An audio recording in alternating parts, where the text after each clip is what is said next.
Dr. Sean here. We're going to go back into our mailbag segment today. We were asked a question about Parkinson's disease and what do you do for it? You see Muhammad Ali had it. You see Michael J. Fox. He's a real, known celebrity that has it. And when it gets out there, people are more aware of it. But it's an interesting thing because there's so many factors involved with neurologic disorders, whether it's Lou Gehrig's, some type of dementia, an autism. These are all kind of that same umbrella of neuro disorders. So what we know about Parkinson's, there are neurons in your brain that when Parkinson's sets in, when the disease state sets in, they tend to die. And as they die off, now the brain function starts to slow. And some of these neurons produce a chemical known as dopamine. And this dopamine is what allows you really to have motor control, to be able to move your fingers and your toes and have confidence in that. And so what you see happening is that dopamine production starts to slow. As the cells die off, you don't produce as much. Well, now you lose motor control. And there's other tells that you'll see with it. You'll see things such as, gait is a big one. You'll see that the gait starts to be stooped forward and slowed. You'll see a tremor because they can't control hand posture any longer. You may notice facial changes sometimes in Parkinson's, or the inability to control simple basic things like blinking and smiling. All of these things can be involved. So when you look at it from that standpoint, what do you do with a patient that has this? Medically we know, okay, what do they have? They don't know the cause, which makes it very tricky to treat if you don't understand the cause of it. So they're limited in, well, this is what it does. This is how it progresses. So they try to slow that down. They'll use different medications that are designed to either increase dopamine in the system or dopamine-like substances into the system, or they'll use medications that are designed to stop the body from using dopamine elsewhere. Now, there's some tells here that we have. We know that dopamine is used in other places in the brain.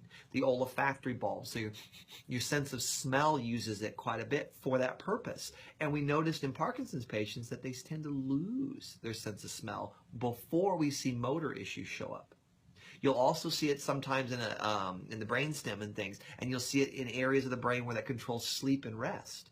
And we notice in Parkinson's patients that they tend to start getting insomnia and sleeping disorders before they get the motor control issues. So we look at this and say, okay, there's tells. There's little tells that something's coming on the horizon. Now, there are no medical tests for diagnosing Parkinson's. There's no CAT scan, MRI, blood work, anything of that nature. Most of it is done today after you assume it might be there by implementing one of these drugs. You put the drug in and see if the symptoms that you have get better. If they do, they pretty much know, okay, then it's a Parkinson's thing, because it's really the only condition that responds to those type of drugs. Now, that being said and done, how do you go at it from a more natural, holistic, conservative approach? What do you do for something that's progressive? It doesn't ever go away, and it just keeps taking more and more and more. I think of it like, cartoons, the old Warner Brother cartoons. They light that little fuse on the ground, and it's just, you just watch it and burn along, okay? How do you slow down how fast it burns? Now, in the future, we're going to talk about care and levels of care and what you do for people. Acute care is easy, right? There's nothing to it. Things that have been there for a little while, no big deal. But there's degeneration cycles that the body goes through. And the further down the cycle you get, the more detrimental it is, and now the care has to be more long-term. So when you're dealing with someone with a Parkinson's condition or any neurologic disorder, the focus becomes, try to find a cause. So let's go through a few things that we know are involved and little tells the body will give you. Stanford University did a research project years ago, and they found that people who have foot disorders, chronic, long-term, develop more Parkinson's, significantly more than people that don't. So you think to yourself, why would a foot problem cause... Oh, I talked about that brainstem earlier, right? And so if my gait is off, if I have a wobble to my gait and my body's sitting there going, oh, I don't want to do that, and it goes to fight it, now you create a pinch and an irritation and a rub to the upper part of the brainstem. So there's some kind of little link there. We're not sure what, but there's a link. And you say, okay, if there's a mechanical link to this, what else is there? We know in patients who suffer from Parkinson's disorders that a lot of times there's chemical involvement. Paints, sprays, insecticides, herbicides, any kind of neurologic type inhibiting substance that we use for insects and bugs and plants, guess what? It affects us the same way. So we know that there's a link there. So knowing that, okay, it's a disease state, we're not curing as much as we're trying to contain and slow the fuse down from burning, what do? I run a 24-hour UA on my patients, all of them. I want to know what is the body holding on to and what is it throwing away. Because if I can see where the body is being stressed, I know how to nourish it.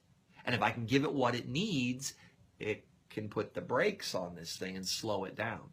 Now, once you do that, then any therapy you can do that helps the body with movement, that helps the body restore neurologic control and function becomes critical. So what are those? Chiropractic care, huge for this, absolutely huge for this. Physical therapy type things where you're moving parts and thinking about moving parts. Any kind of, the Chinese call it Daoyin.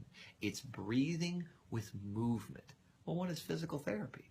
Breathing with movement, right? It's the same concept. Two different cultures saying the same thing. You have to keep parts moving. Small, intricate parts, big parts. And then you have to work on the connective tissue of the body and the pathways that are in it. Connective tissue pathways are like nerve pathways. It's how the body sends signals all over the place. You step on a tack, don't you know it, right? You step on, oh, that hurt. You know it immediately. So acupuncture that works in a similar fashion, and something called biodynamic resonance, which is a neurologic neurofeedback technique. They all focus on helping the body to relink pathways. It works extremely well in stroke, post-stroke victims to get them to walk and talk and move again. Well, guess what? It works in Parkinson's too. So nourish the body. Give it what it needs. Try to remove the stresses. Use adjunct therapies to stimulate normal function and see if the body can slow down that fuse. And in some cases, if you expect a miracle, they might just happen. I'm Dr. Sean. I hope that helps you.